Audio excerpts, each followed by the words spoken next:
Untuk kegiatan Tenera hari kedua ini, akan ada satu pertanyaan yang harus dijawab oleh peserta di akhir kegiatan nanti. Oke, pertanyaan untuk kegiatan Tenera hari kedua ini adalah, apa mimpimu untuk Indonesia? Baiklah, pertanyaan ini akan terjawab seiring dengan kalian mengikuti rangkaian kegiatan Tenera hari kedua ini. Oleh karena itu, untuk Asraguna Gwinandra diharapkan untuk mengikuti seluruh rangkaian kegiatan Tenera hari kedua ini dengan sungguh-sungguh. Di sesi selanjutnya ini akan ada sesi webinar tentang keilmuan teknik bioenergi dan kemurgi. Pada sesi ini, teman-teman akan lebih mengenal tentang jurusan kita. Selamat datang, saya ucapkan kepada yang terhormat, dosen program studi teknik bioenergi dan kemurgi, Dr. Insinyur Tatang Hernas Surawijaya, yang baru saja bergabung dengan kita pada kegiatan hari ini. Selamat pagi, Pak Tatang. Selamat pagi, semoga Bapak sedang dalam keadaan sehat. Ya, selamat pagi semuanya. Sehat, semoga sehat selalu ya.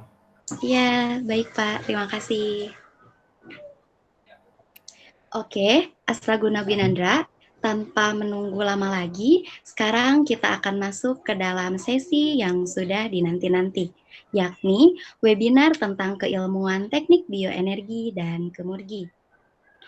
Materi tentang keilmuan teknik bioenergi dan kemurgi ini akan disampaikan oleh pembicara kita pada kegiatan hari ini. Beliau merupakan dosen di program studi teknik bioenergi dan kemurgi yang menjabat sebagai Ketua Umum Ikatan Ahli Bioenergi Indonesia dan anggota Akademi Ilmu Pengetahuan Indonesia, yakni Dr. Insinyur Tatang Hernas Surawijaya. Kepada yang terhormat Pak Tatang, saya persilakan untuk memaparkan materinya. Ya, terima kasih Tiara. Baik Pak. Ini semuanya anggota baru tuh berapa banyak? Anggota baru yang hadir di forum ini ada 28 orang, Pak. 28, berapa pria, berapa? Kepada Asraguna Gwinandra, ada yang mau menjawab? Dipersilakan. Berapa prianya, berapa laki, berapa perempuan?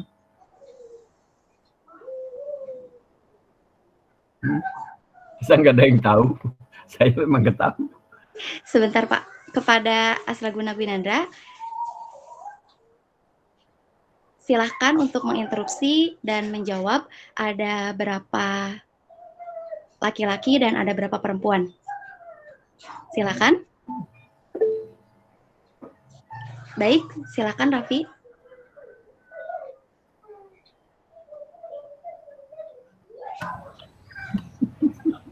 Perkenalkan, 145-19030 Muhammad Raffi Ramadan Taufik. Untuk untuk mahasiswa laki-laki ada 20 orang dan untuk perempuannya ada 14 orang, Pak. Sekian. Oh, jadi semuanya 34? Iya, Pak, 34 orang, tetapi yang hadir pada forum ini 28 orang. 28. Terima kasih Raffi atas jawabannya. Oke. Itu slide show ya? Sudah besar? Iya Pak, sudah ada slide-nya. Udah, kelihatan semua ya? Bagaimana? Kelihatan? Bisa. Kelihatan semua sama peserta. Jika ada yang belum terlihat, boleh menginterupsi. Kelihatan? Oke, terima kasih Hanifah. Oke, kita akan membahas sebetulnya apa itu lingkup ilmu dan profesi teknik bioenergi dan kemurgi ya. Karena mungkin kalau Anda lihat di internet pun jarang program studi itu. Ya, tetapi kan program studi itu dibuat mestinya karena ada kebutuhan, apakah kebutuhan negeri atau kebutuhan setempat.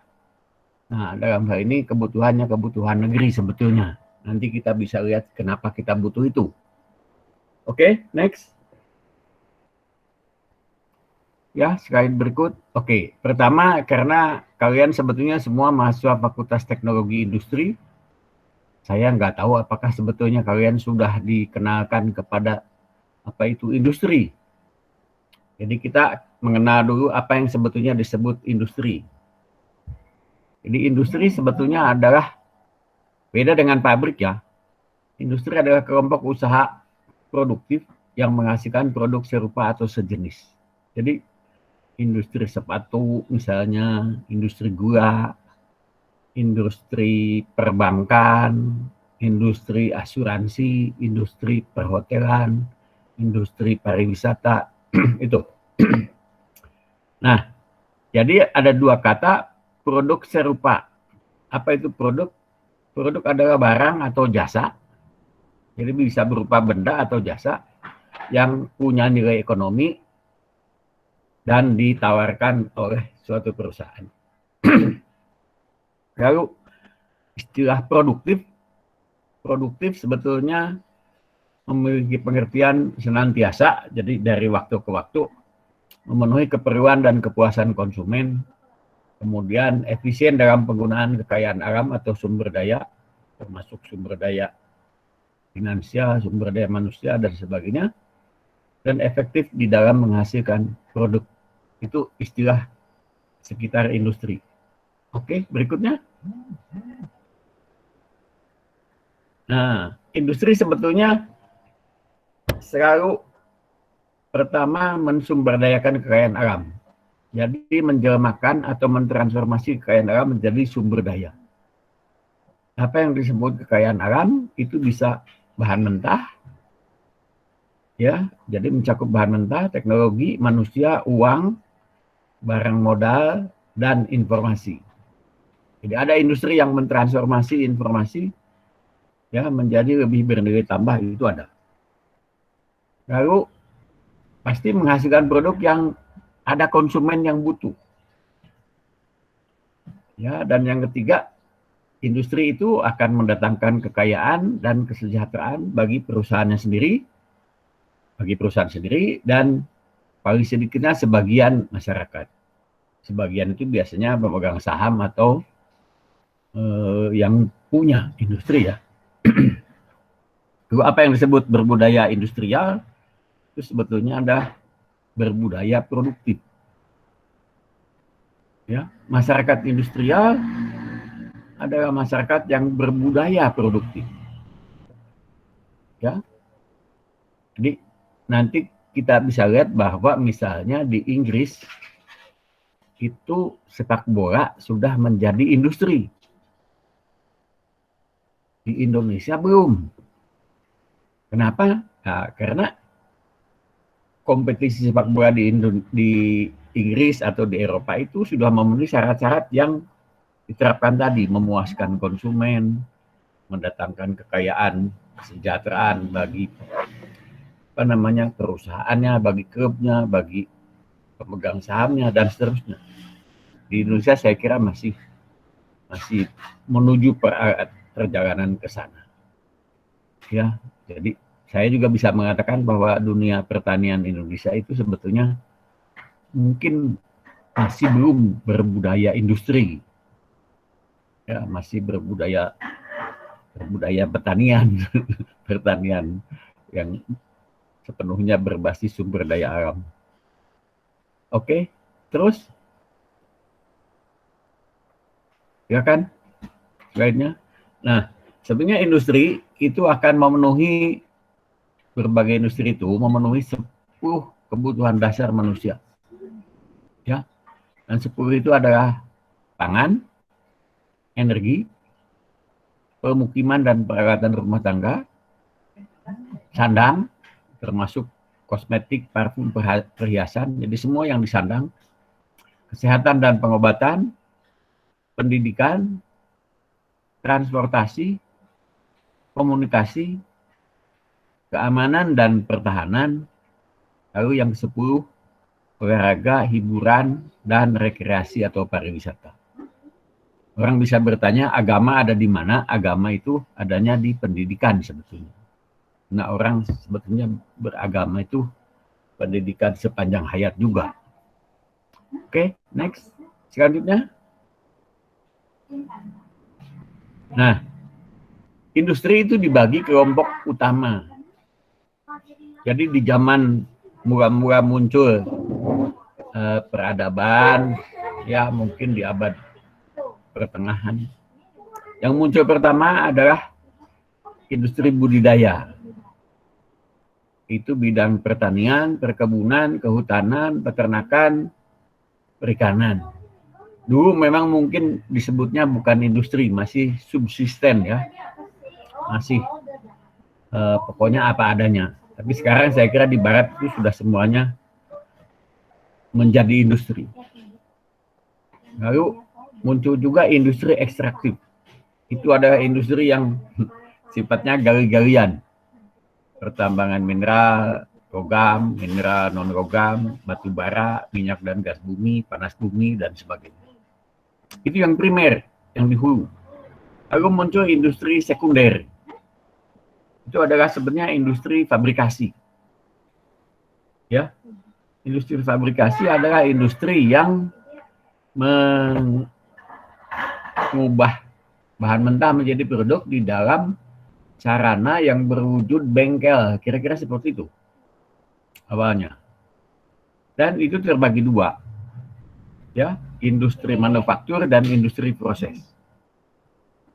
Lalu ada industri utilitas. Itu industri yang menghasilkan listrik, air bersih, dan kadang-kadang bahan bakar seperti gas kota.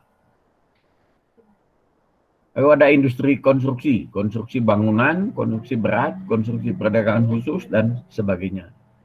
Ya, next, terusnya. Nah, jadi konstruksi berat itu seperti jalan raya, pelabuhan, pabrik, dan sebagainya.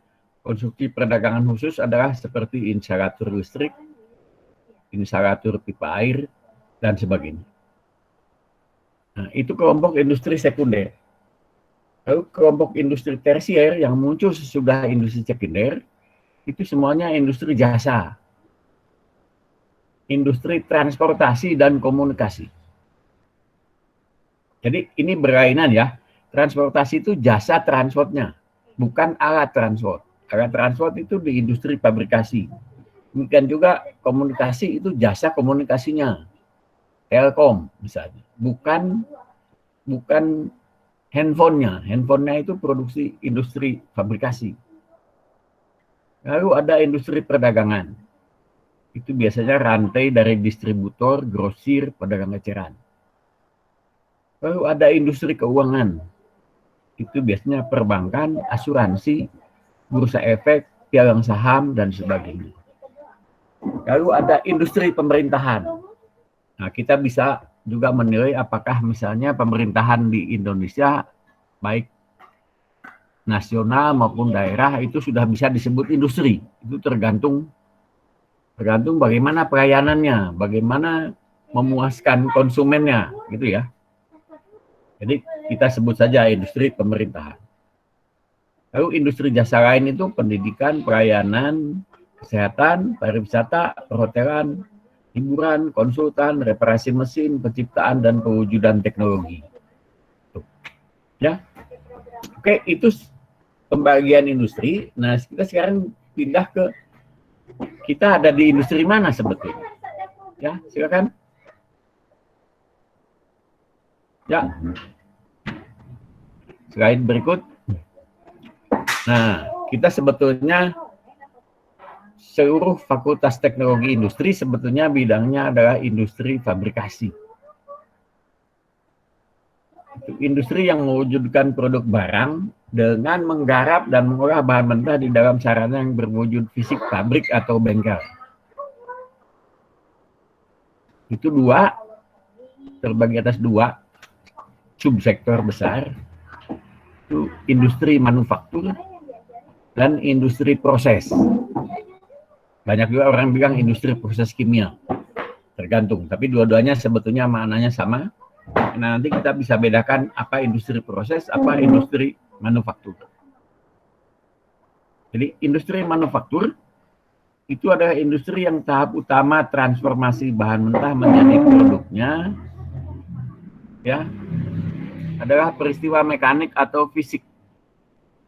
Itu memotong, mengiris, menggiling, mencampur makroskopik, menganyam atau menenun, mengecor, menempa, mencetak, membentuk, merakit. Pokoknya semua yang bisa dikerjakan manusia. Ya.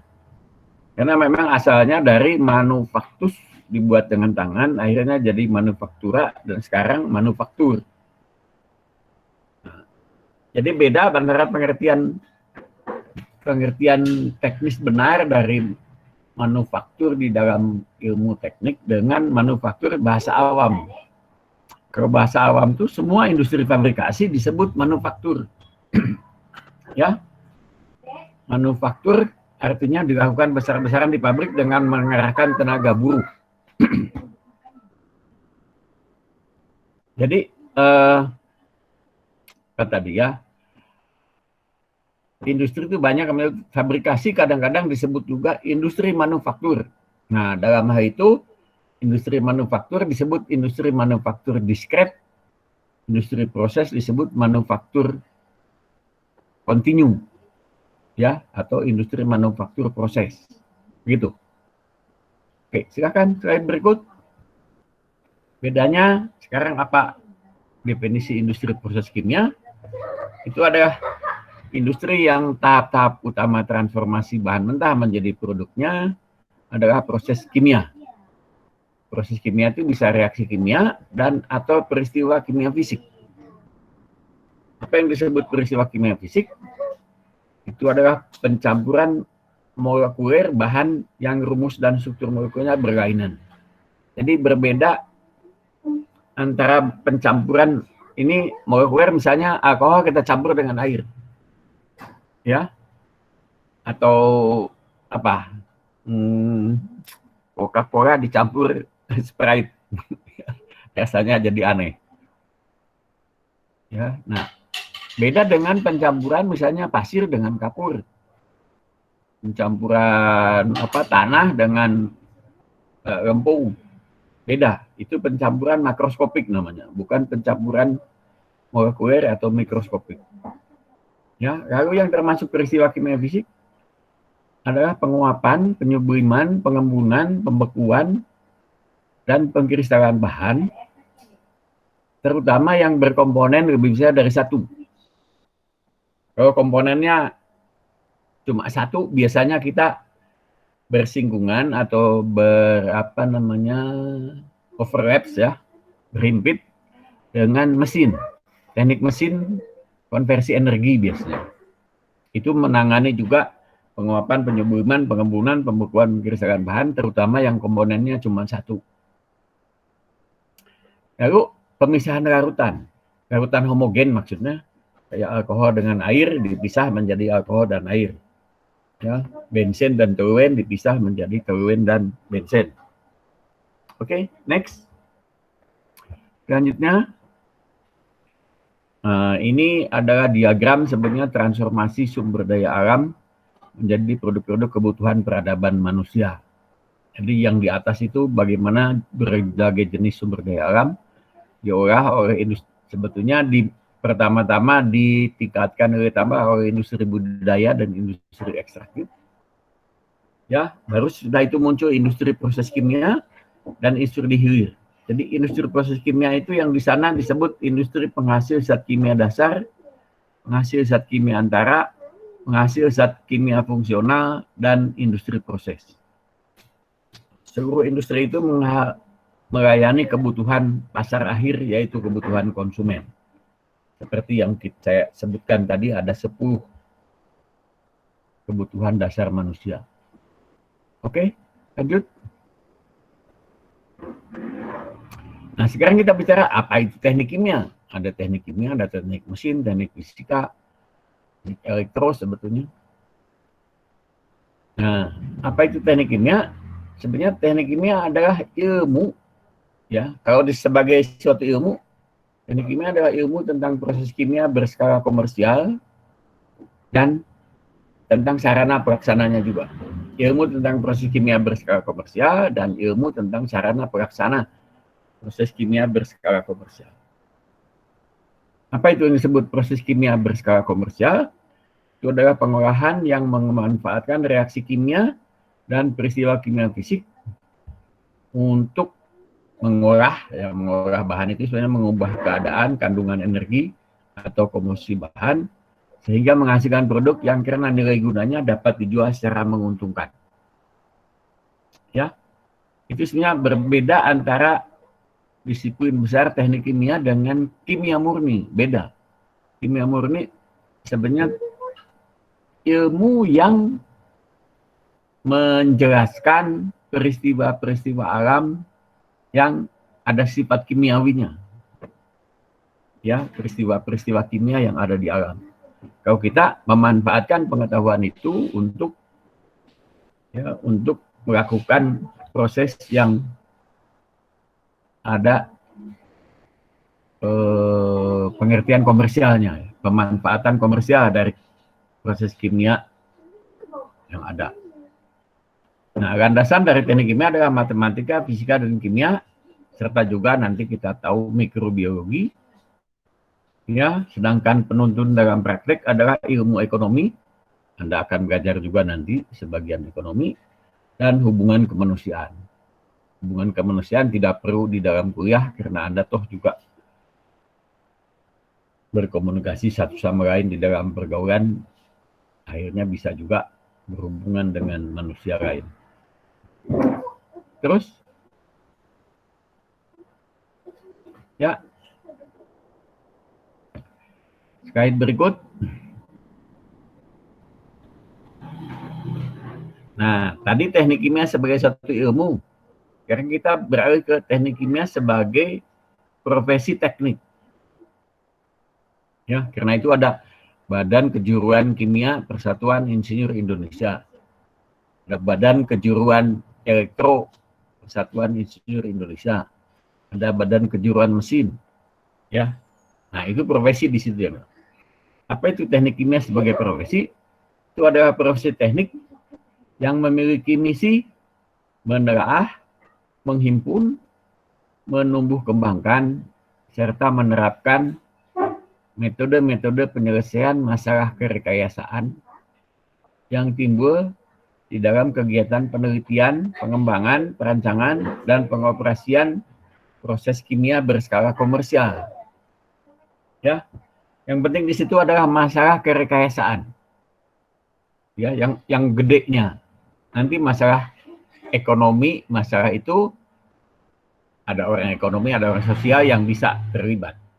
Tapi yang masalah kerekayasaan itulah bagian dari teknik kimia. Nah, di antara semua profesi teknik, ya, profesi teknik kimia yang paling bertanggung jawab di dalam mengolah kekayaan atau sumber daya alam guna meningkatkan nilai tambah. Jadi sebetulnya tambang itu mengeluarkan bahan tambang dari dalam tanah.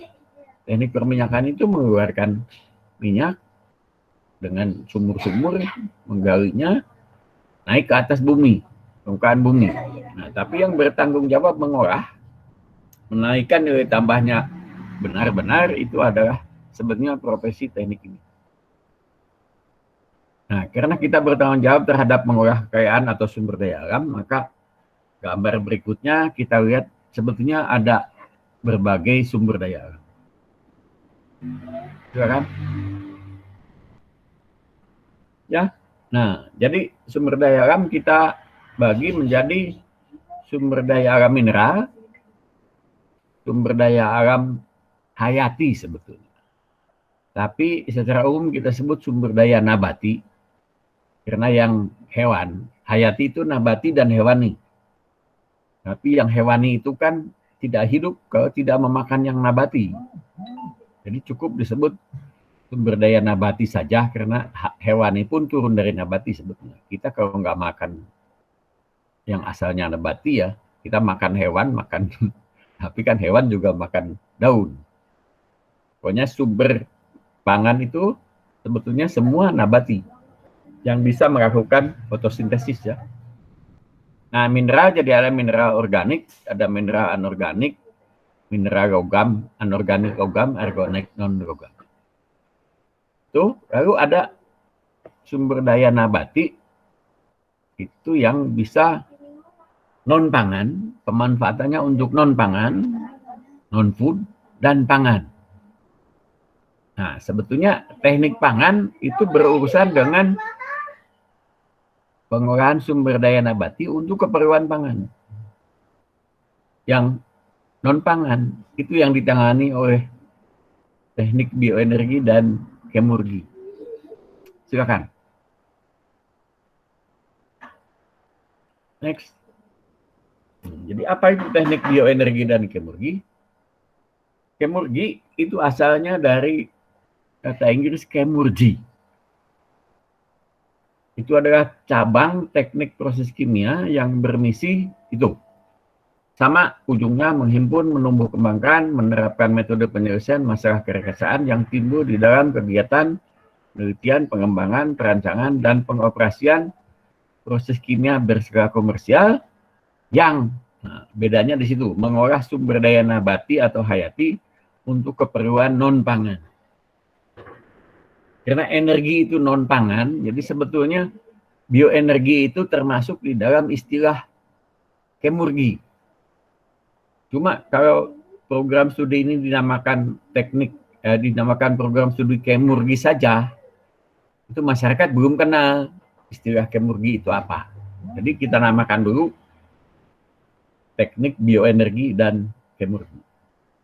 Jadi sebetulnya secara singkat, kemurgi adalah cabang teknik proses kimia yang berkenaan dengan pengolahan sumber daya nabati untuk keperluan non-pangan. Itu ya. Lalu apa itu bioenergi? Bioenergi adalah energi yang diperoleh atau diturunkan atau dibangkitkan dari biomasa. Apa yang disebut biomasa? Biomasa adalah bahan organik yang berumur relatif muda.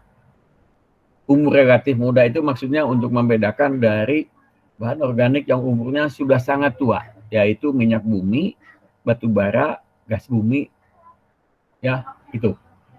Jadi berbeda, itu namanya mineral organik. Mineral organik itu bahan organik yang umurnya sudah sangat tua. Ya, dan biomasa itu berasal dari tumbuhan atau hewan. Oke, terus?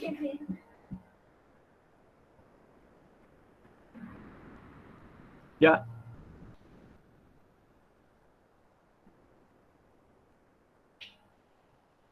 Slide berikut. Nah, sebetulnya mengapa teknik bioenergi dan kemurgi itu sangat dibutuhkan di Indonesia? Jadi sebetulnya sekarang dunia itu sedang beralih atau bertransisi dari perekonomian berbasis fosil, ya, fossil based economy, yaitu perekonomian masyarakat yang hampir sepenuhnya bergantung pada sumber daya fosil untuk penyediaan energi dan bahan mentah industri. Jadi abad 20 itu sangat bergantung kepada fosil, terutama minyak bumi. Itu abad minyak bumi. Minyak bumi yang ditemukan tahun 1850-an sudah hampir habis dalam tempo kira-kira abad 20 saja, ya. Jadi kita sekarang sudah sangat kekurangan. Nah, menuju ke perekonomian berbasis nabati. Bio-based economy. Itu perekonomian atau masyarakat yang bertumbuh pada sumber daya nabati atau hayati untuk penyediaan tidak hanya pangan dan pakan, melainkan juga energi dan produk-produk industri. Ya, jadi dari abad 20 ke 21 itu akan terjadi perubahan besar. Karena misalnya, silakan terus slide-nya. Nah, di abad 20 itu industri budidaya itu ke sektor energi seolah-olah hanya memasok kayu bakar saja. Dan itu sebetulnya penggunaan kayu atau penggunaan bahan namanya jerami, kayu sebagainya itu paling primitif. Energi itu kan datangnya dari kayu bakar. Ya. Jadi salah satu kemampuan paling primitif manusia kan bikin api. Bikin api lalu membakar kayu. Ya, industri budidaya selama ini memasok terutama pangan dan pakan. Lalu sebagian juga memasok material dan bahan kimia untuk manufaktur, untuk konstruksi, untuk industri proses kimia. Jadi memasok kayu konstruksi, memasok kayu untuk manufaktur, memasok kertas, ya, aneka jenis kertas, bahan tisu dan sebagainya itu dari industri budidaya. Ya, fungsi utama yang besar itu memasok bahan-bahan pangan dan pakan. Nah, di abad 21 itu akan berubah. Next. Karena ada tuntutan ke arah energi lebih besar.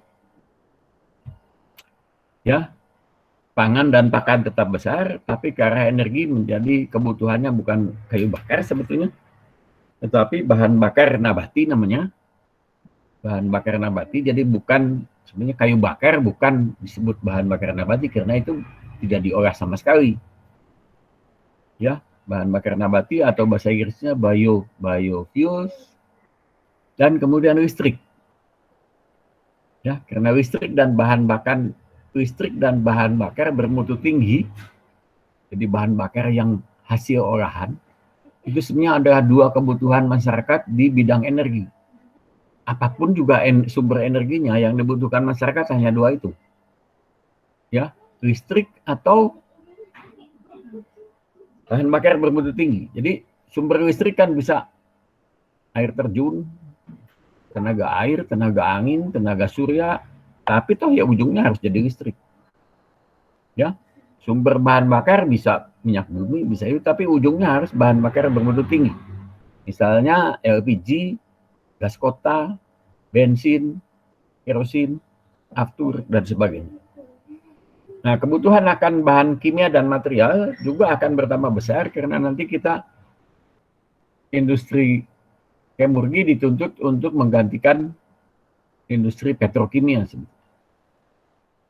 Oke, terus. Nah, jadi ada 4 pilar perekonomian berbasis nabati.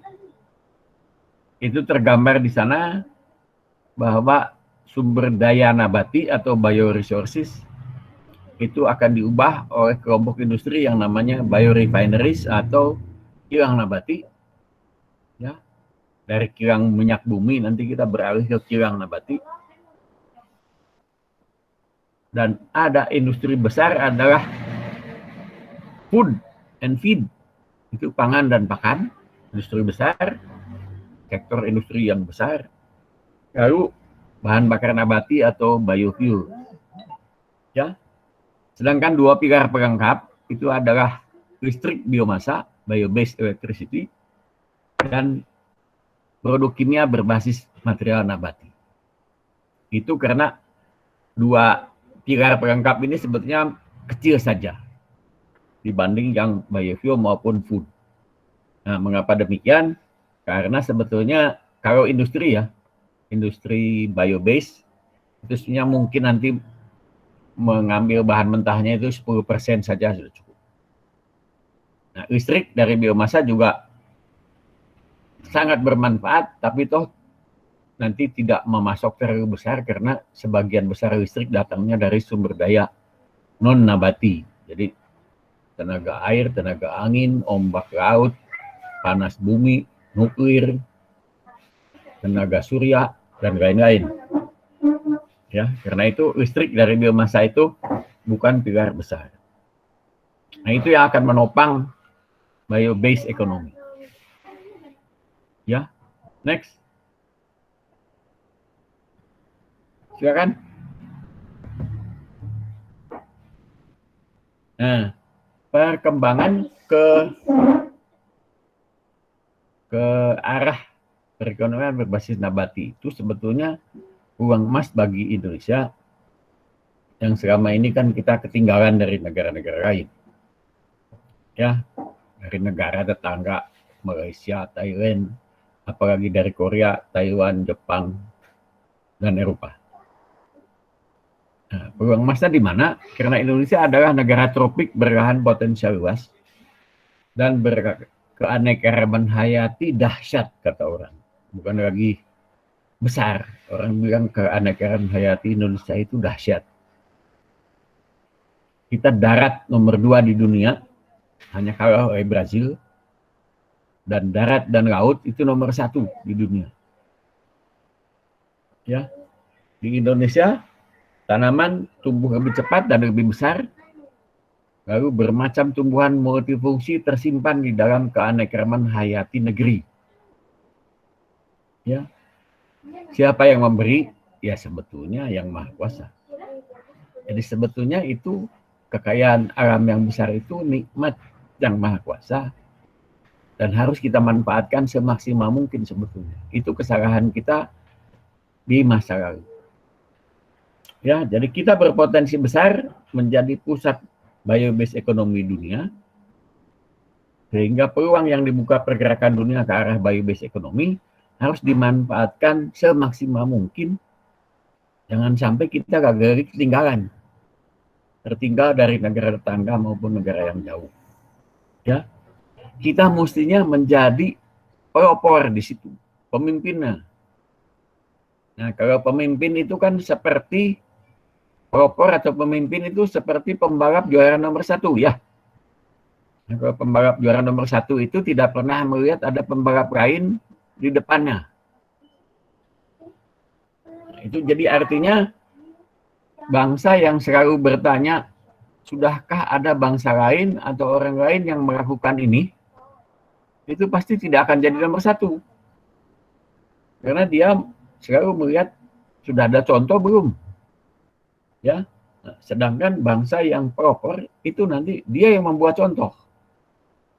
Jadi itu yang harus dicamkan kita sekalian. Nah, kebetulan juga sekarang memang 2020 ini industri bioenergi terutama bahan bakar nabati atau BBN sudah mulai berkembang baik di dalam negeri, bahkan kita sebetulnya salah satu yang paling depan, kita dan Brazil. Ya. Nah, mengenai nikmat yang Maha Kuasa itu tadi, kekayaan alam, jadi sebetulnya kita itu termasuk bangsa yang menurut para ekonom makro ya, itu bangsa yang terkena kutukan sumber daya. Bangsa yang terkena kutukan sumber daya itu maksudnya adalah bangsa yang sumber daya alamnya besar, kekayaan alamnya besar atau luar biasa, tetapi malah pembangunannya tertinggal. Nah, dan itu kesalahannya di mana?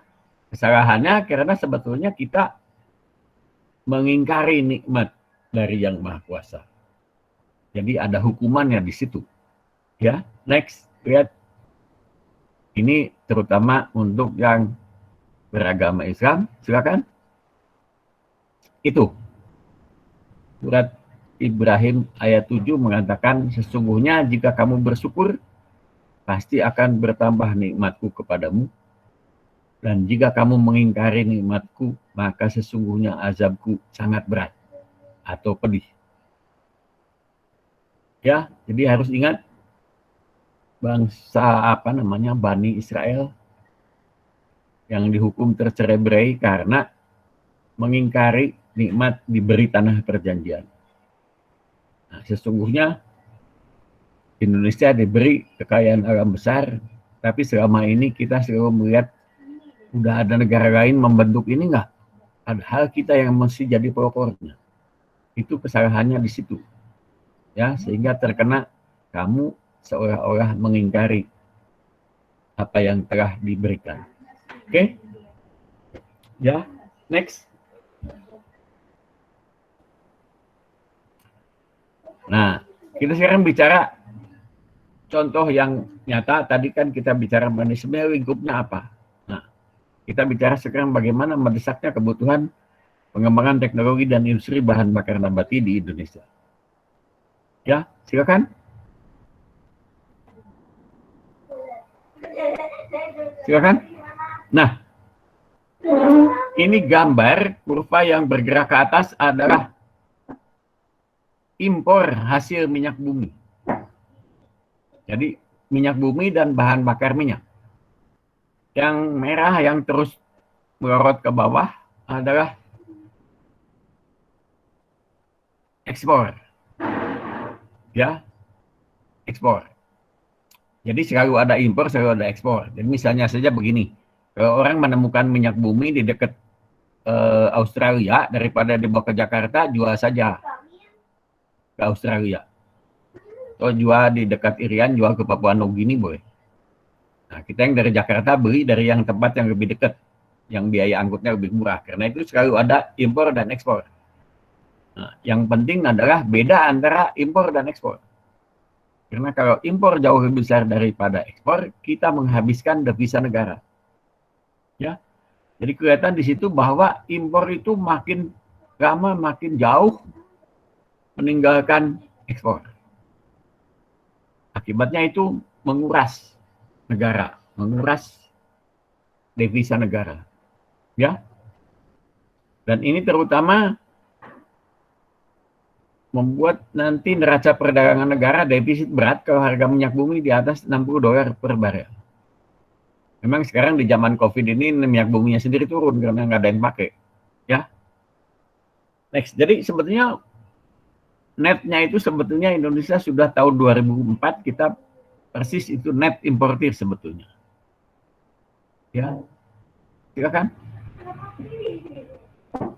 Nah, ayo. Nah, jadi sejak tahun 2006 kita sudah mengembangkan bahan bakar yang namanya biodiesel. Apa itu? Bahan bakar mesin diesel yang berupa ester metil asam lemak, ya, EMA singkatannya, atau fatty acid methyl ester dalam bahasa Inggris dan disingkat FAME. Itu sebetulnya produk yang dibuat dari minyak lemak nabati dengan proses namanya transesterifikasi dengan metanol atau metanolisis. Karena itu ada nama gugus metil di sini. Produk ikutannya adalah glycerin. Bahan bakar ini kompatibel dengan solar, jadi maksudnya bisa dicampur pada segala perbandingan dengan solar, lalu memiliki daya lumas lebih baik. Juga berkadar belerang hampir nihil. Ya, jadi bebas belerang. Sesuatu yang sangat baik untuk lingkungan. Lalu istilah yang sekarang ada di Indonesia adalah BXX, itu adalah campuran XX% biodiesel dengan 100 kurang XX% solar. Jadi contohnya kita B5 itu 5% biodiesel di dalam solar. B20, B100 artinya biodiesel murni. Nah, biodiesel itu sudah efektif memperbaiki kualitas emisi kendaraan diesel pada level B2 atau lebih. 2% atau lebih. Nah, kita di Indonesia sudah menggunakan biodiesel mulai 2006. Ya, itu levelnya B5. Lalu mengalami masa pasang surut karena negara tidak memperhatikan dengan serius. Meningkat menjadi B10 tahun 2014. Meningkat menjadi B20 di tahun 2016, B30 di tahun 2020 itu salah ya, tahun 2020. Kita bahkan targetnya mungkin 2021 atau 2022, sekarang sedang dipelajari dengan baik, apa bisa atau tidak B40 di tahun 2021 atau 22. Next. Silakan. Ya. Nah, ini defisit dan surplus neraca perdagangan Indonesia tahun 2014 sampai 2019. Anda bisa lihat bahwa sektor migas sebetulnya udah lama defisit. Ya. 2014 minus, 2015 minus, 2016 minus, 2017 minus, 2018 minus. Yang sebetulnya membantu neraca itu sebenarnya sektor non migas. Ya, positif. 2018 tiba-tiba anjlok sehingga jadi negatif. Ya, karena negatifnya sektor non migas lebih besar dari positifnya sektor non migas. Dan itu tahun 2018 adalah minus 8,7 miliar US dollar. Bayangkan aja berapa tuh, 1 US dollar kan 14.000. Ya, 8,7 miliar US dollar berapa? Nah, padahal itu sudah ditolong dengan penggunaan biodiesel. Jadi, penggunaan biodiesel B20 di dalam tahun 2018 itu sebenarnya mengurangi defisit sebesar 1,88 miliar US dollar. Pada tahun 2019 itu sebetulnya diharapkan nanti hitung-hitungannya 3 miliar US dollar. Tapi sekalipun demikian, neraca yang negatif itu menggambarkan bahwa kita harus menggenjot kembali ekspor non-migas, tapi yang lebih penting lagi adalah tugas di sektor migas, tekan dan kurangi impor migas supaya negatifnya tidak besar. Oleh karena itu perlu ada BBN selain biodiesel. Ya. Oke. Terus?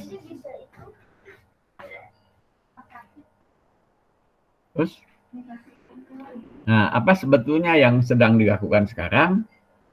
Itu adalah memanfaatkan sangat miripan asam lemak dengan hidrokarbon. Jadi, kalau kalian lihat semua yang di kiri, ya, yang disebut asam palmitat, itu asam lemak rantai karbonnya 16. Jadi C15H31COOH. Yang di bawahnya itu pentadekan, C15H32. Itu sebenarnya bedanya apa? Bedanya cuman yang palmitat itu ada COO di kanan, menyusup. Ya, menyusup. Jadi kalau itu dihilangkan, maka kita akan mendapatkan pentadekan. Kalau CO2-nya dihilangkan, kita dapat pentadekan. Asam palmitat adalah asam lemak yang paling banyak terdapat di dalam minyak sawit. Lalu yang di kanan, asam laurat. Lalu di bawahnya undekan. Ya, oh tadi saya lupa, pentadekan adalah komponen utama minyak diesel atau solar. Yang di kanan, undekan, itu kelihatan bahwa kalau asam laurat dihilangkan COO-nya yang di sebelah kanan itu akan menjadi undekan. Asam laurat adalah komponen utama minyak kelapa dan minyak inti sawit. Undekana adalah komponen utama aftur. Aftur adalah bahan bakar pesawat terbang turbin gas. Jadi bahan bakar pesawat terbang jet dan bahan bakar pesawat propeller, tetapi propellernya turbin. Ya. Jadi sebetulnya gambar itu mengatakan bahwa kalau kita bisa menyingkirkan CO2 dari COOH-nya asam lemak, maka asam lemak akan berubah menjadi hidrokarbon. Jadi sebetulnya itulah minyak bumi terbarukan. Ya. Dan kesuksesan kita memakai biodiesel selama ini sebetulnya memang ditentukan bahwa asam lemak itu rantai panjangnya adalah hidrokarbon. Oke. Jadi itu produksi solar dan aftur. Nah, kalau produksi bensin itu mulainya dari asam oreat. Asam 9 oktadekanoat. Jadi rantai karbonnya 18, ada ikatan rangkap di karbon nomor 9 dan 10. Ya, asam oreat adalah asam yang 40%, jadi minyak sawit itu 40% asam palmitat, 40% asam ureat. Nah, banyak di dalam sawit. Kalau kita panaskan sampai kira-kira 500 derajat, maka dia akan terdekarboksilasi, CO2-nya hilang, lalu merengkah menjadi hidrokarbon yang lebih kecil. Jika diolah sedikit lagi, kita akan dapat menghasilkan bensin. Ya, bensin. Dan kalau yang dimasukkan bukan asam lemak tapi minyak, maka gliserolnya akan berubah menjadi LPG. Ya, jadi dari minyak lemak kita bisa membuat semua jenis bahan bakar BBM. Tapi dari nabati, karena itu namanya BBN. Dan sebutannya bukan hidrokarbon, tapi biohidrokarbon. Ya, next. Nah, kita itu sekarang adalah penghasil minyak lemak nabati terbesar di dunia. Ya, minyak sawit. Jadi tahun 2018 saja kita itu memproduksi sekitar 43 juta ton minyak sawit mentah dan 3 juta ton minyak inti sawit mentah. Ya, jadi buah sawit itu menghasilkan minyak dari sabut dan dari daging. Yang besar dari sabutnya. Ya, kalau kita lihat kelapa itu sabutnya nggak ada minyaknya. Kelapa itu minyaknya di dagingnya. Ya, kalau sawit yang banyak itu di sabutnya. Nah, 46 juta ton minyak lemak itu kira-kira ekivalen dengan 750 ribu BBM barel per hari BBM.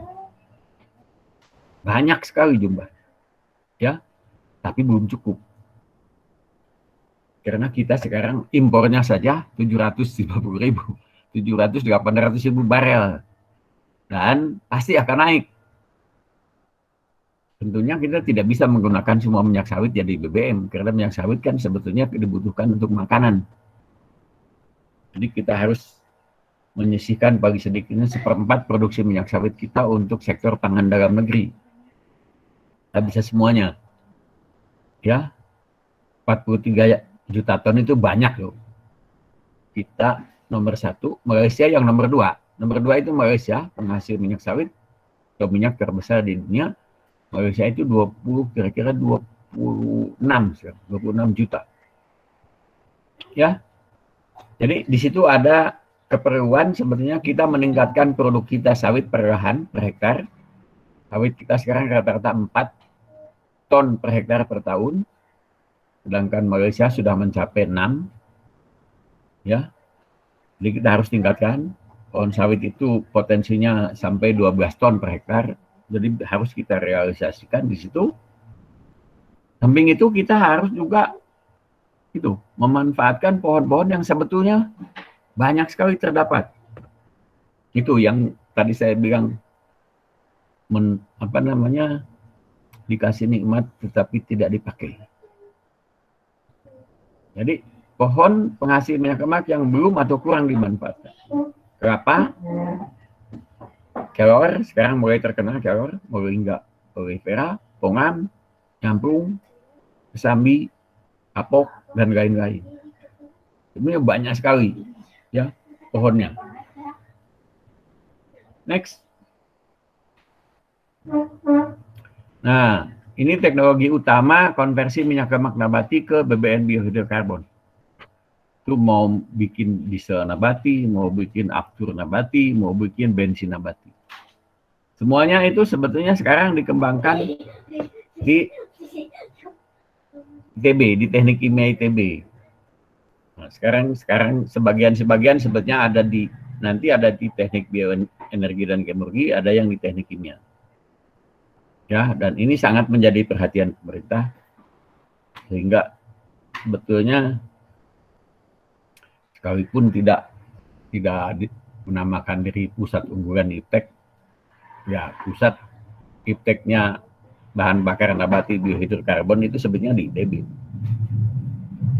Ya, jadi besok sebenarnya saya bicara karena sebetulnya Dirjen Dikti itu akan membentuk akan memberi pusat unggulan IPTEK ke IPTEK nabati ke Universitas Maliku Saleh di Lok Sumawe. Itu universitas negeri yang ada di Lok Sumawe. Saya diminta besok bicara untuk mengarahkan kemana kira-kira pusat unggulan IPTEK itu harus berkembang. Ya. Kenapa? Ya karena sebetulnya kita yang mendahului di bidang pengolahan nabati menjadi ke arah energi, dan kita juga nanti akan juga bergerak ke arah bahan kimia ya. Next. Nah, jadi panorama teknologinya itu saya gambarannya begitu kira-kira ya. Yang hijau itu sekarang sudah diterapkan dalam industri, yang kuning itu sudah dalam bentuk pabrik percobaan. Jadi misalnya bulan ini kita, bulan depan mungkin akhir Agustus atau September di kampus, bukan di kampus, kita akan punya pabrik bensin nabati dari sawit 1000 liter per hari. Ya, jadi kecil. Yang sudah ada sekarang di kampus di Bandung itu 10 liter sehari. Itu kita tingkatkan jadi 1000 dan mungkin nanti sebetulnya harusnya meningkat menjadi sekitar 100.000 liter. Nah, dengan demikian itu nanti tiap daerah bisa punya pabrik seperti itu. Oke, jadi itu ini kira-kira panorama teknologi yang akan menuju tahun 2025. Kira-kira begitu. Next. Nah, jadi penutup dari paparan saya ini, saya bisa katakan bahwa industri penggilingan minyak bumi dan petrokimia itu adalah industri jam 1 siang. Mengapa jam 1 siang? Karena itu adalah industri yang sekarang masih di atas. Matahari jam 1 siang itu kan di atas ya. Jadi masih di masa-masa kejayaan. Tapi jam 1 itu sebenarnya petunjuk sudah mulai menggelincir ke barat menuju terbenam. Ya. Jadi umur pengabdian akan menuju ke akhir. Nah, industri bioenergi dan kemurni adalah industri jam 5 subuh. Jadi, mengapa jam 5 subuh? Karena masih gelap, belum kelihatan. Tapi dia sedang merayap naik dan menuju ke puncak. Ya. Jadi itu orang bilang itulah industri masa depan. Ya, karena itu perlu disediakan dan dipersiapkan sumber daya insani.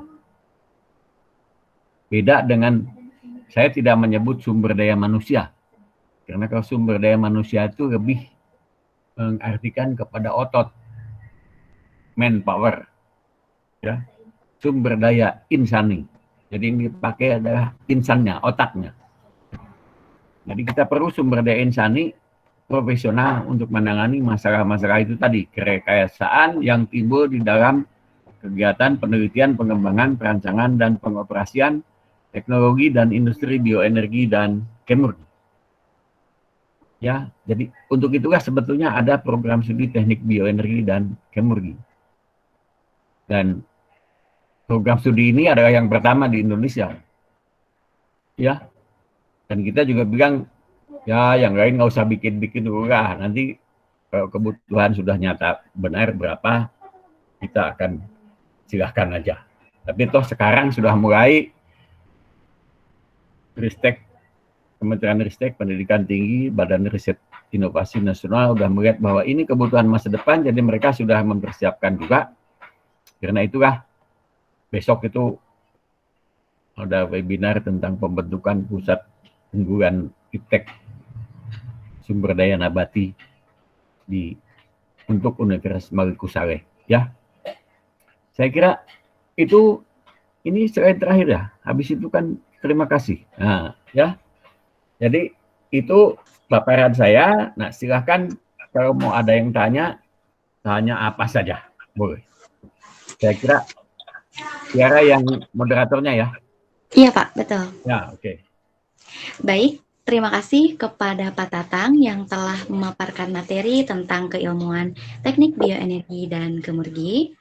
Selanjutnya akan dibuka sesi tanya jawab, di mana pada sesi ini peserta diberikan kesempatan untuk menyampaikan pertanyaannya.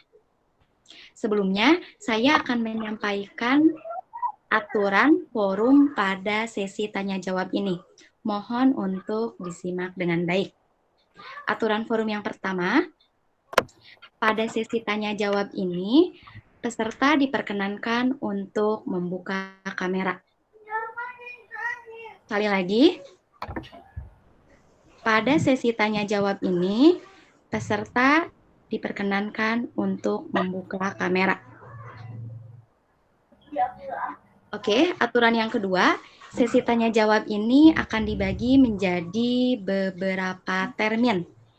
Dengan setiap termin terdiri dari sebanyak-banyaknya 3 pertanyaan. Aturan yang ketiga, apabila peserta ingin bertanya, terlebih dahulu diperkenankan untuk mengetik interupsi di kolom chat.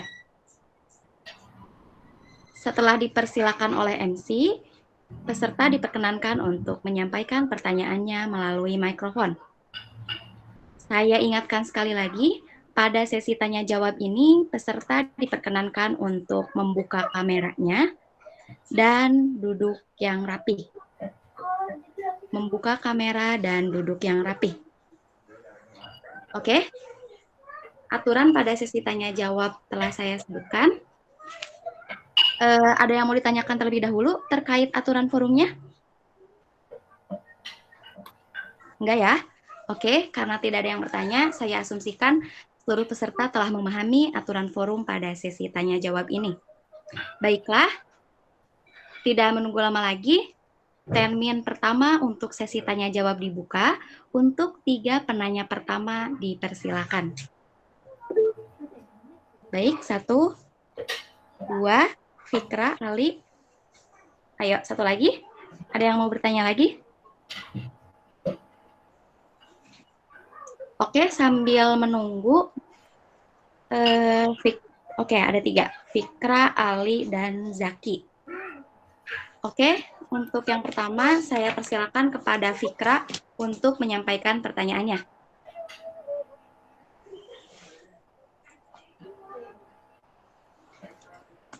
Silakan, Fikra.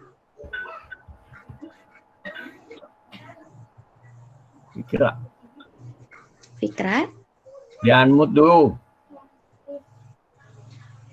Ayo. Silahkan bertanya melalui mikrofon.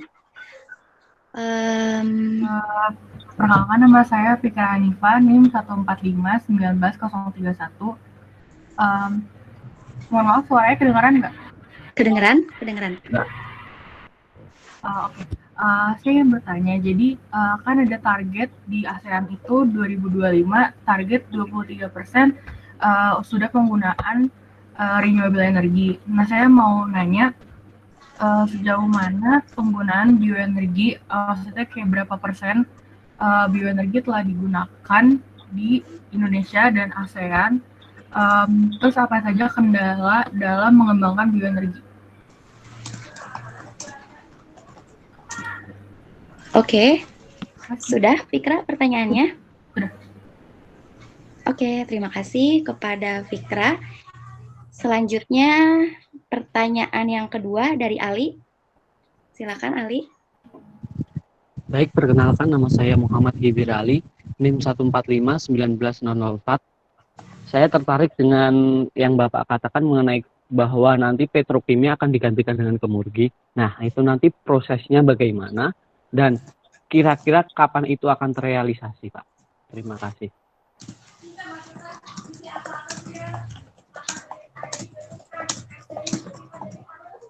Baik, Ali, sudah cukup pertanyaannya? Sudah cukup. Terima kasih. Oke, sama-sama. Selanjutnya, Zaki, saya persilakan. Ya, terima kasih. Perkenalkan, nama saya Muhammad Zakaria Lansori, NIM 145-19021. Seiring berjalannya waktu, industri saat ini lama-kelamaan makin berkembang. Dan Indonesia mau tidak mau harus bisa mengikuti perkembangan industri yang ada di negara-negara maju di dunia. Saya yakin Indonesia mampu mengembangkan industri seperti negara-negara maju di dunia. Tetapi, saya tidak yakin bahwa sumber daya insani di Indonesia mampu bersaing dengan luar negeri. Buktinya, meskipun industri di Indonesia maju, industrinya masih dikuasai atau dipimpin oleh orang-orang luar negeri. Dan masyarakat Indonesia hanya bekerja sebagai buruh. Oke. Bahkan barang-barangnya masih impor. Pertanyaannya, apa langkah-langkah yang harus kami lakukan untuk mengatasi sumber daya insani di Indonesia agar mampu bersaing dengan negara lain? Terima kasih.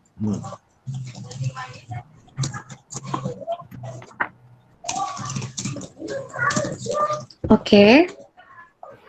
Hmm. Sudah ya, Zaki? Ya. Baik, untuk pertanyaan termin pertama ditutup. Selanjutnya saya persilakan kepada Pak Tatang untuk menjawab pertanyaan dari ketiga teman kita. Ya. Pertanyaan yang pertama. Udah. Nanti kalau saya kurang ini bisa dikoreksi ya.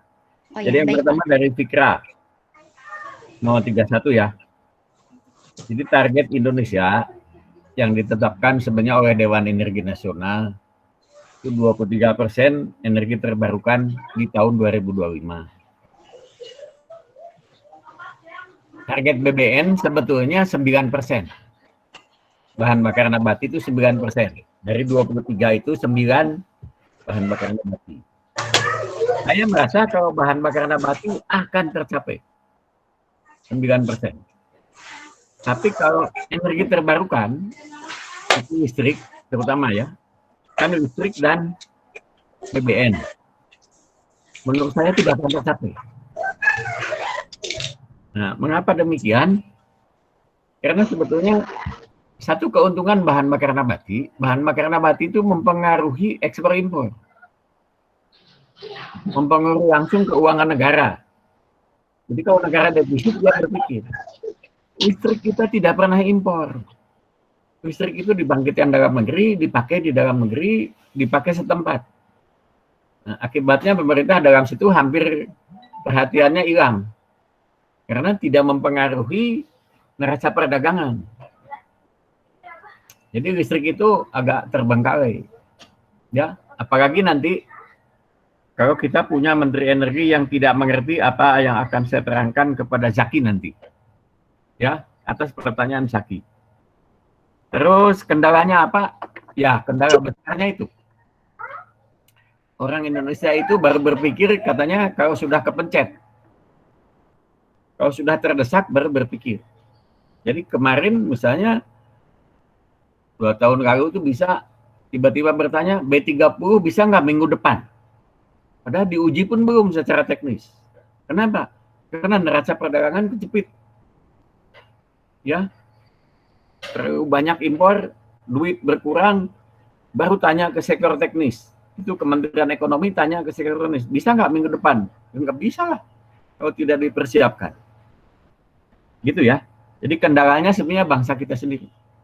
Dan itu ada hubungannya dengan pertanyaan yang akan saya jelaskan kepada Zaki nanti. Lalu petrokimia memang akan diganti dengan kemurki. Kapan? Bagaimana? Ya sebetulnya penggantian akan dimulai dengan produk yang tadinya relatif sulit didapatkan dari minyak bumi. Jadi misalnya saja kertas itu kan tidak pernah dibuat dari minyak bumi. Kertas tisu, kertas surat, apa itu semuanya dibuat dari sumber daya nabati. Tidak bisa digantikan. Jadi itu akan tetap. Nah, sebagian produk yang misalnya aneka jenis gula untuk pangan itu juga sumber daya nabati. Ya. Termasuk sekarang misalnya industri kimia kita sudah lumayan agak maju. Deterjen itu sumber daya nabati. Sabun sumber daya nabati. Ya, termasuk nanti misalnya contoh suatu produk penting yang sekarang sedang dicari bagaimana membuatnya secara murah. Itu adalah asam laktat. Asam LAKTAT. Asam laktat ya. Karena itu bisa dibuat untuk pembungkus kertas pembungkus yang biodegradable. Jadi plastik pembungkus yang biodegradable itu sekarang sedang dicari dan itu datangnya pasti dari glukosa atau gliserol dari produk nabati. Jadi pelan-pelan tetapi secara pasti itu akan menggantikan. Ya, dan industri kemurki sekarang sudah jalan sebetulnya. Kapan, bagaimana, tidak ada perhitungan kapan, karena itu pergantian, kan yang muda menggantikan yang tua itu bukan tanya kapannya. Yang nanti kalau yang mudanya matang, yang tua mundur. Tapi kan itu pergantiannya tiap tahun. Ya, karena umur tidak ada yang umur semua 50 tahun, semua 25. Ya, jadi menggantinya secara berkelanjutan. Oke, lalu pertanyaan Zaki. Ini pertanyaan sebetulnya menentukan apakah kita paham bangsa ini. Bangsa kita itu sudah cukup dewasa atau belum. Coba saya tanya balik ke Zaki ya. Zaki, ya. Jadi Zaki boleh. Zaki, kenapa orang tuamu menyekolahkanmu?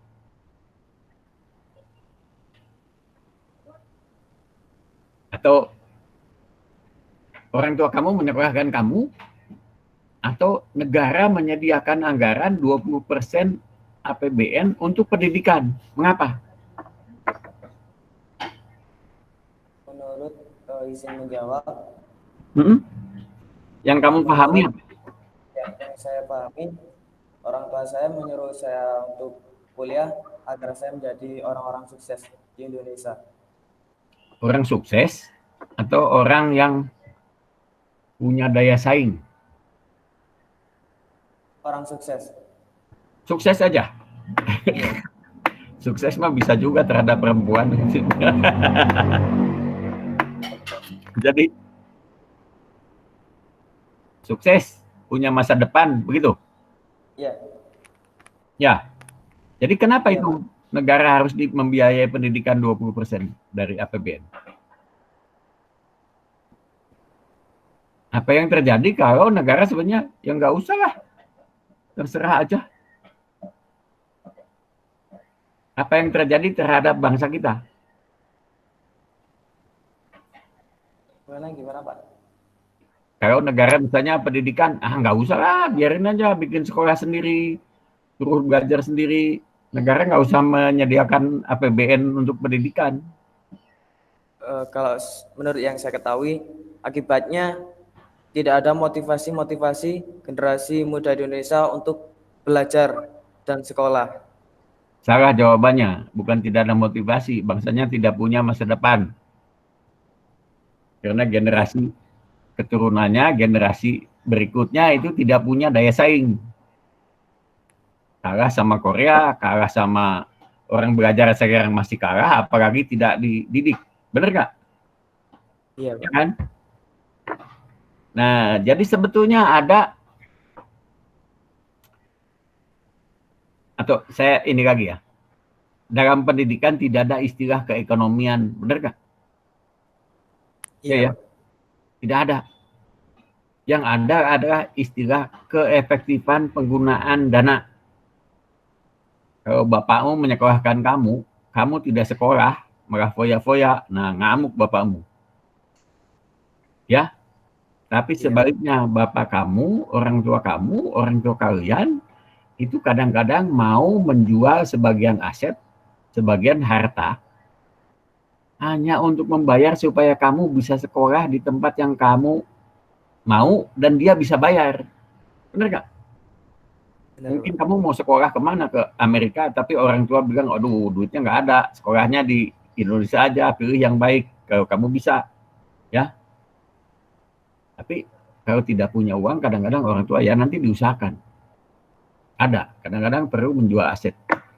Nah, ini sebetulnya, jadi bangsa Indonesia itu baru setengah mengerti bahwa sebetulnya ada 3 kegiatan ikhtiar tiap bangsa ini, ada 3 ikhtiar tiap bangsa yang falsafahnya itu, ya, prinsipnya sebetulnya adalah investasi jangka panjang demi masa depan dan daya saing keturunan dan generasi penerus. Investasi jangka panjang. orang tua kalian membayar kalian pendidikan bukan untuk investasi jangka pendek, tahun 2 tahun. Dia, orang tua membiayai kita 20 tahunan sekolah, 15-20 tahun lah. Ya, kenapa? Itu investasi jangka panjang demi masa depan keturunan dan generasi penerus. Nah, orang tua kita tidak tahu juga mungkin falsafah yang saya sebutkan itu, yang baru dia bilang, itu sudah kodrat gitu ya. Tapi sebetulnya pengertiannya itu. Nah, itu satu pendidikan. Yang kedua, ikhtiar itu, ya, dan pendidikan itu tidak pernah berhenti, harus terus dilakukan. Yang kedua itu adalah penelitian dan pengembangan iptek. Itu yang kedua. Penelitian dan pengembangan iptek.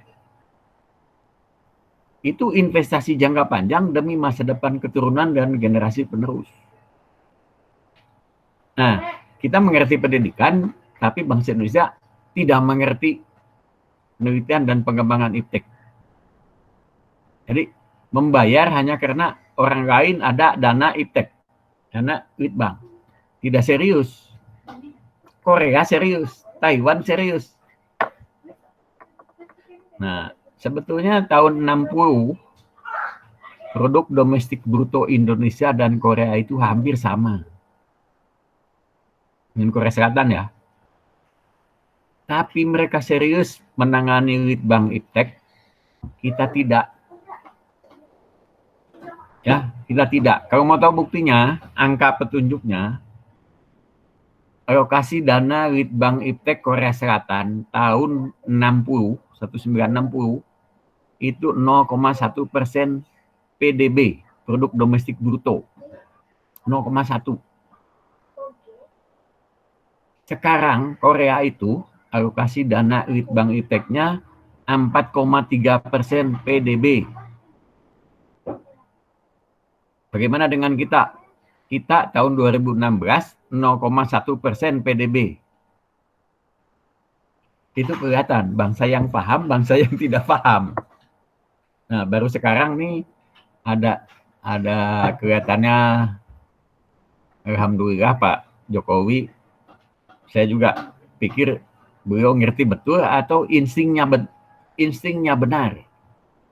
Karena memikirkan rakyatnya. Karena benar memikirkan rakyatnya, mungkin kalaupun tidak mengetahui pasti, instingnya itu betul. Nah, baru dia memperhatikan riset itu.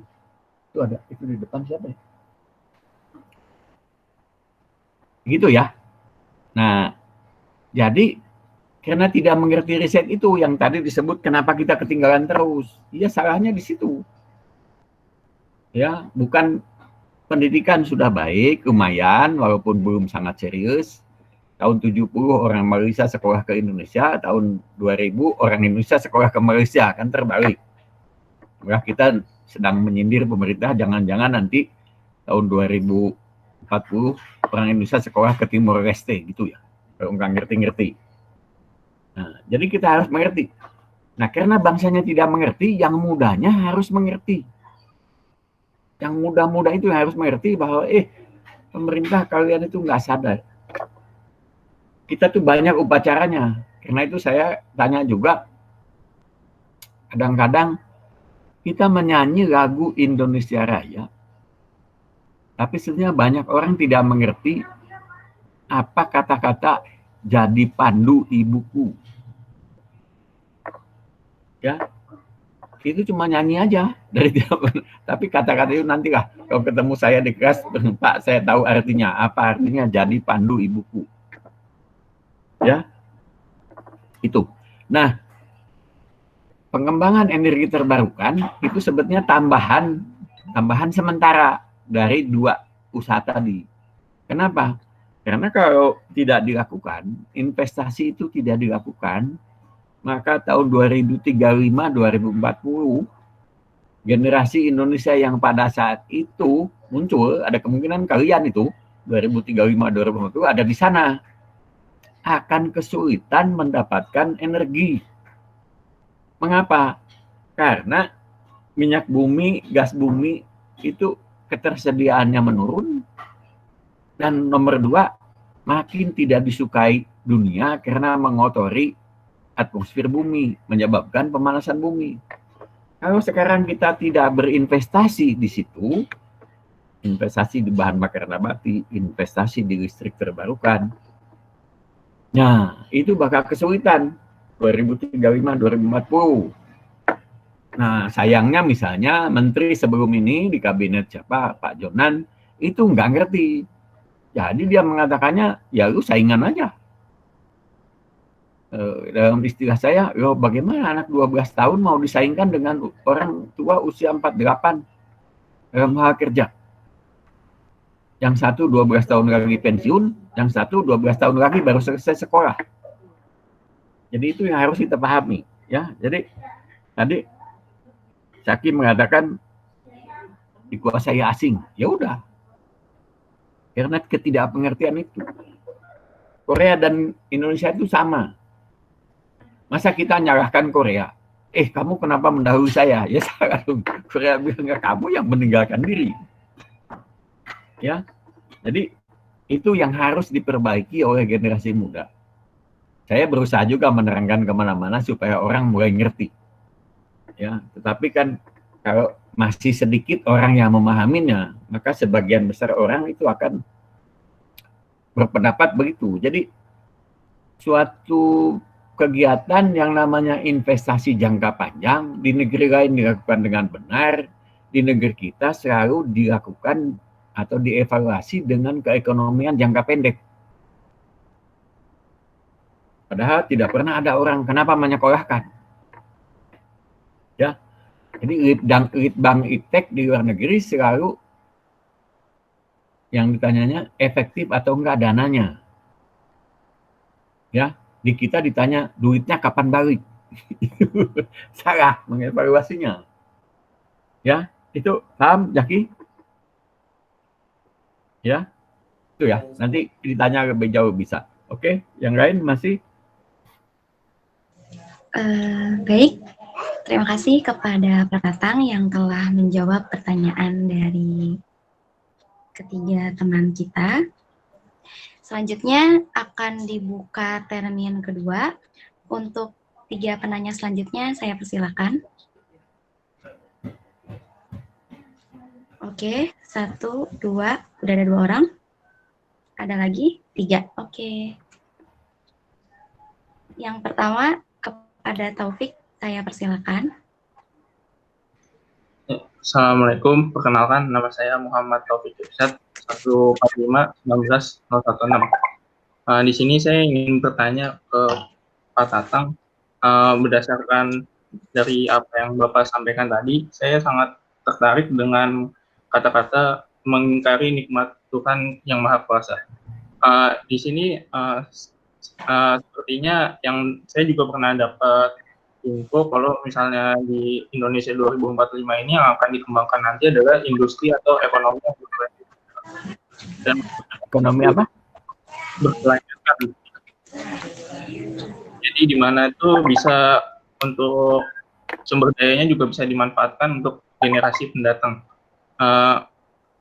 Yang saya tanyakan bagaimana di industri bioenergi dan kemurni ini menerapkan industri berkelanjutan, konsep industri berkelanjutan ini, Pak. Di mana mengingat Indonesia ini kan juga salah satu negara yang ikut di perjanjian perdagangan karbon, di mana kita itu mesti menjaga hutan kita, Pak. Alih-alih daripada ditebang menjadi perkebunan kelapa sawit. Demikian pertanyaan saya, Pak. Yang terakhir apa kalimatmu?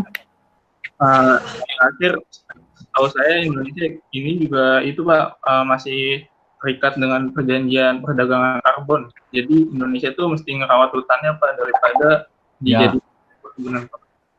Oke. Oke. Terima kasih kepada Taufik. Selanjutnya kepada Hanifah saya persilakan untuk menyampaikan pertanyaannya. Oke, perkenalkan, bismillahirrahmanirrahim, saya Hanifah, NIM 145-19007, izin bertanya. Jadi kan kemarin bulan Juli itu saya melihat sekitar ada 3 negara yang sedang meluncurkan misinya ke planet Mars. Nah, di sana itu kan menggunakan roket ya. Nah, roket itu kan bahan bakarnya salah satunya propelan cair yang berbahan dasar kerosin. Nah, apa masih memungkinkan kalau misal nanti ditemukan bahwa pengganti kerosin itu yang berbahan bakar nabati? Sekian. Baik, terima kasih Hanifah. Selanjutnya kepada Raffi, saya persilakan. Terima kasih. Perkenalkan, kembali nama saya Muhammad Raffi Ramadan Taufik, NIM 1451930. Pertanyaannya sederhana, Pak. Saya tertarik dengan apa yang Bapak omongkan tentang peluang-peluang Indonesia dan juga webinar-webinar lain tentang peluang-peluang Indonesia di tahun 2045.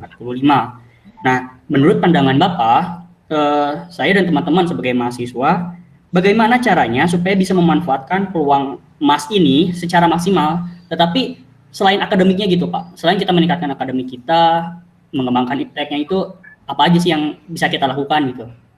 Sekian, terima kasih. Baik, terima kasih kepada 3 penanya kita, Taufik, Hanifah, dan Raffi. Sekarang saya persilakan kepada Pak Tatang untuk menjawab pertanyaannya. Oke. Pertama tadi Taufik ya. Taufik mengatakan menjaga hutan, bagaimana sawit versus hutan, mengingkari nikmat yang maha kuasa. Ya, karena kita tidak mengembangkan apa yang sudah ada dengan baik. Ya, kita dikaruniai kekayaan alam besar, dan itu tidak ada peningkatan nilai tambah. Jadi, dijual mentah-mentah. Baru sekarang kan mau diolah. Ya, jadi nikel, baru kita sekarang olah nikel. Selama sekian puluh tahun kita banyak menjual biji nikel. Sampai Cina itu punya teknologi pengolahan biji nikel Indonesia. Karena biji nikel kita sekarang sudah sekitar 5 gunung di Cina. Ya, baru kita tahu bahwa aduh itu nilai tambahnya ya. Jadi yang selalu dipikirkan kita misalnya, saya bisa tanya, kalian sebetulnya HP-nya kan pasti nggak ada yang buatan Indonesia. Ya nggak? Ada nggak yang HP-nya buatan Garut? Nggak ada. Ya. Nah, kalian coba bayangkan, kalau kalian beli HP, katakanlah HP-nya berapa? Saya kira-kira 3 juta gitu ya, HP-nya ya. Dari duit 3 juta itu, berapa yang akhirnya jatuh? Jadi kalau misalnya kalian HP-nya Samsung, dari duit 3 juta itu, berapa persen yang jatuh ke tangan orang Indonesia, dan berapa persen yang akhirnya jatuh ke tangan bangsa Korea? Pasti lebih gede yang ke Koreanya. Kalian beli HP Xiaomi, pasti lebih gede yang ke Cinanya. Nah, pertanyaannya kan gampang. Bagaimana bangsa ini bisa kaya kalau kita keluar duit selalu memperkaya orang lain? Itu yang harus dipikirkan. Bagaimana supaya uang yang keluar di Indonesia itu sebagian besar nanti minimum 51% akhirnya jatuh ke tangan orang Indonesia.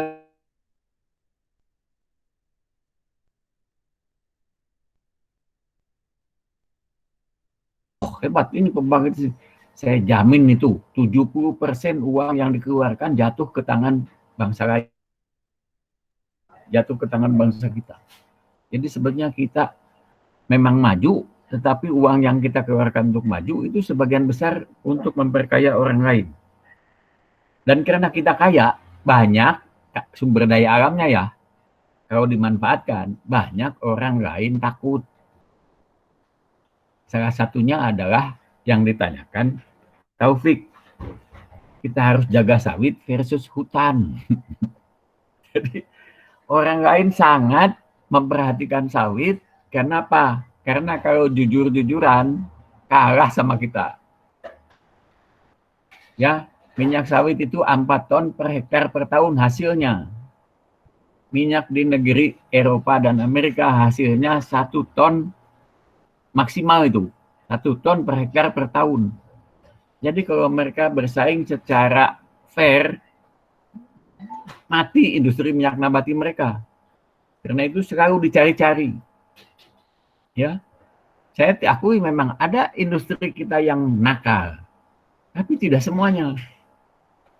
Jadi kita harus mengerti juga ini persaingan dagang, ini beneran gitu ya dalam hal itu. Nanti dilihat ya. Nah, mengingkari nikmat yang maha kuasa tadi yuk katakan ya karena kita memang selama ini begitu. Dikasih kekayaan alam tidak dimanfaatkan dengan baik. Ya, tidak dimanfaatkan dengan baik. Padahal saya mau ingatkan lagi nih kebetulan saya ya surat apa ya, surat Al-Anbiya ayat berapa itu? Bilangnya begini. Dan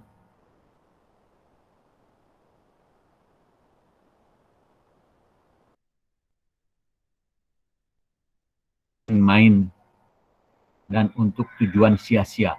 Itu surat Al-Anbiya. Itu maksudnya adalah supaya kalian bisa belajar tentang apa yang kami ciptakan itu. Ya, itu. Jadi kita sebenarnya mengingkarinya itu karena tidak memperhatikan. Tadi kan kelihatan juga bahwa industri kelapa kita nggak maju-maju. Ya, tebu, industri gula tebu di zaman Belanda kita itu nomor 2 di dunia. Eksportir gula nomor 2 di dunia tahun 50. 5 tahun sesudah ditinggalkan Belanda, kita eksportir gula nomor 2 di dunia. Sekarang kita importir gula nomor 2 di dunia. Nah, itu perubahan. Kenapa begitu? Itu. Jadi, kok waktu zaman penjajahan kita lebih baik. Itu ya. Oke, sekarang Hanifah. Hanifah itu kerosin nabati. Hanifah, kalau Anda perhatikan, aftur itu kerosin. Aftur itu, tadi kan ada penjelasan saya, asam laurat menjadi bioaftur ya. Di mana, Hanifah? Slide nomor berapa di ujung nanti dilihat aja. Ada tadi nggak slide-nya? Bisa nggak dilihatin lagi slide tadi? Tiga terakhir, mau 4 terakhir ya.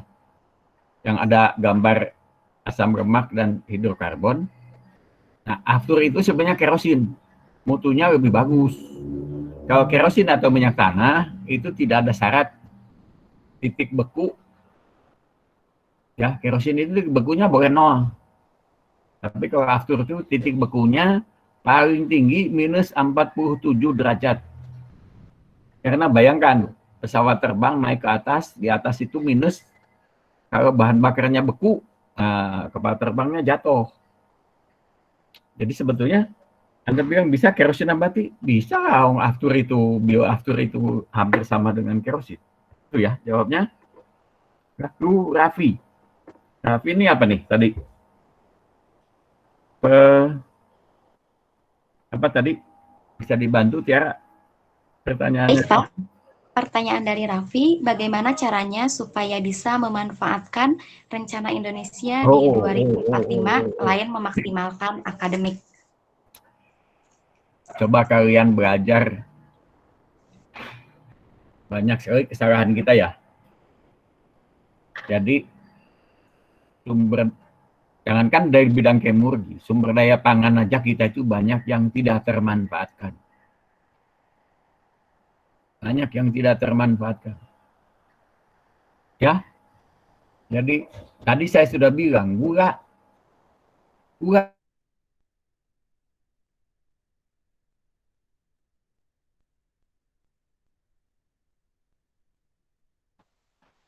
coba lihat yang lain. Kelapa, ada nggak orang yang punya? Sekarang misalnya begini ya, ini pertanyaan, pertanyaan gampang. Kalian suka beli coklat beng-beng?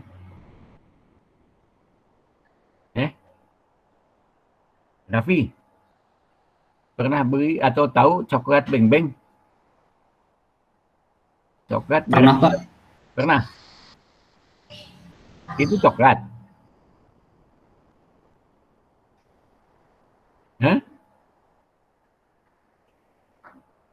Nah, Maaf Pak, nggak jelas suaranya Pak. coklat beng-beng itu coklat, kamu tahunya ya? Iya, sesuai nama. Sesuai namanya. Oke, sebetulnya yang lemak coklat asli itu namanya adanya di Silver Queen atau di coklat Cadbury. Kalau coklat beng-beng itu coklatnya dibuat dari minyak kelapa, bukan dari coklat. Karena itu harganya relatif murah. Harganya relatif murah, rasanya sama. Ya, tapi orang Indonesia tahu nggak cara mengubahnya? Yang tahu itu kebanyakan orang asing. Jadi coba, negeri terbaik dalam pengolahan coklat. Coklat adalah pengolahan sumber daya tropik. Negeri terbaik dalam pengolahan coklat itu adanya di Eropa, Belgia, dan Swiss. Di mana di kedua negara itu tidak pernah bisa pohon coklat tumbuh sepanjang tahun. Kapanpun, tidak bisa. Di kita coklat bisa tumbuh terus. Tapi kita tidak ngerti ngolah coklat. Nah, bagaimana itu mewujudkan keingintahuan? Yang pertama kalian harus belajar dulu sebetulnya sumber daya Indonesia apa. Ya. Jadi saya sedang mempelajari misalnya tahu jengkol? Tahu jengkol nggak? Ya. Ayo, apa jengkol? Hah? Semacam makanan, Pak, setahu saya. Makanan? Ya. Rasa gitu. Pernah makan? Enggak tahu suka. Enggak. Kenapa? Karena enggak Hmm? kayak gitu, Pak. Enggak cocok sama lidah. Nggak cocok sama lidah. Itu proteinnya tinggi. Ya. Proteinnya tinggi. Memang ada zat yang agak bersifat toksik ya. Tapi tahu nggak? Saya sedang melihat itu dan saya mulai melihat bahwa sebetulnya zat toksik itu kalau diolah akan menghasilkan zat yang sebetulnya dibutuhkan dan langka di dunia. Dan langka di dunia. Ya. Coba kita lihat yang lain. Kita punya cincau hijau. Ya, dari pohon. Bisa ekspor nggak? Kita malah impor cincau di kaleng-kaleng itu. Ya kan? Nah, jadi berarti kita sebetulnya punya sumber daya, kadang-kadang kena, kadang-kadang ya. Jadi harus ada kebanggaan terhadap makanan. Karena tidak bangga, maka ini contohnya. Bahasa Inggrisnya, kalau kalian mau bilang gado-gado itu bahasa Inggrisnya apa?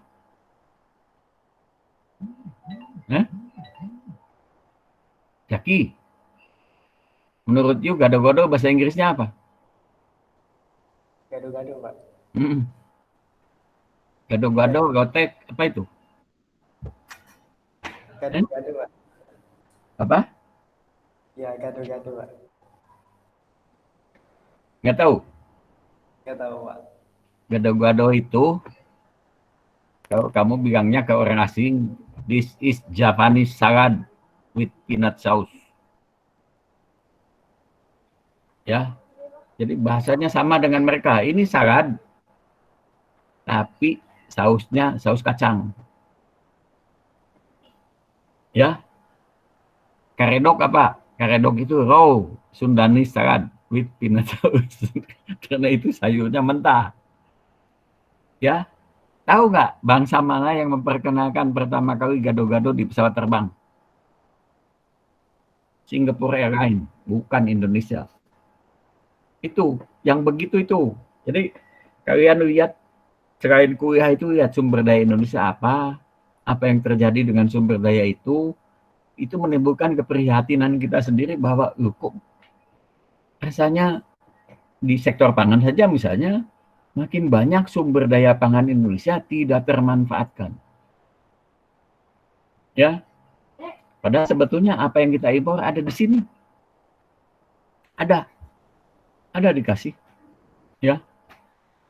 Nanti kalau kalian dalam kuliah kenal dengan saya, bisa saya suruh kamu cari itu dan sampai kamu tahu bahwa itu semuanya ada di Indonesia. Ya, kita aja yang tidak pernah melihatnya. Gitu ya. Jadi nanti Raffi sampai belajar bukan hanya belajar kuliah tapi coba lihat sekeliling. Ya, banyak sekali yang ya, contoh gampang, ini contoh gampang dari pangan lagi nih, karena tangan kan lebih gampang ya. Nangka, pohon nangka. Nangka itu yang muda bisa jadi gudeg. Yang tua buahnya enak. Kulit nangka, apa namanya itu pektin sebetulnya. Jadi apa nangka? Ada nggak perkebunan nangka besar di Indonesia? Ada nggak Indonesia ekspor nangka muda? Nggak ada. Kenapa? Karena kita tahu juga isinya nggak. Nutrisi apa yang di dalam gudeg? Tahu nggak apa?